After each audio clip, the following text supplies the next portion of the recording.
What is good, guys? Soldier Only here from Sports Nerd Web with another Division video. Update 1.4 finally went live the other day, and this is my first initial impressions of the update since I was able to get a few hours in a few nights ago. And from what I can say, my early impressions are that a lot of these systems and issues that we had with the game have definitely been balanced out. All I did when I played it a few days ago, I had to work the next day, so I was only able to play it for a little over like an hour or two. So what I did, I just ran a few search and destroy missions, and just to get a little more target intel, and so then I can run some of the daily and weekly HVT missions.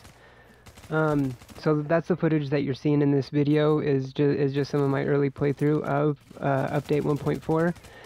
One of the biggest issues that a lot of players had with the Division was the enemies' time to kill. Enemies were just overpowered bullet sponges, and on the flip side, the time to kill for the players themselves was really fast. So it made the game extremely hard in the higher difficulty levels. It had it where it would take forever to drop yellow barred enemies with armor. In my short time with the update so far, I have faced regular red bar enemies, purple bar, yellow bar with armor, and all that. And while every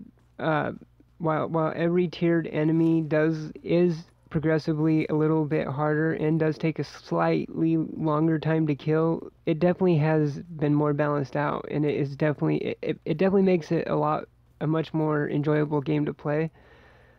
Another big problem, because the Division has actually had a 95% player base drop off in the last 6 months, which is death to a game. That is just incredible that that some people have even stayed with the game.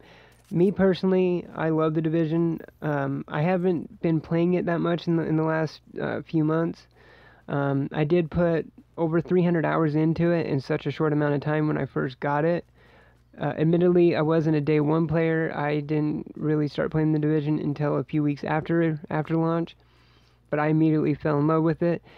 The Division from levels 1 to 30 is definitely way more enjoyable than the end game, and that's what update 1.4, that's what Massive is trying to do with update 1.4, is fix the end game and make the end game much more enjoyable and the progression and loot system actually worthwhile, because what they implemented is this world tier system, and what it is, there's 4 tiers in the world level system, and each tier requires a slightly higher gear score to get into it, and each tier in the world level has slightly harder enemies, and they will drop slightly higher leveled gear.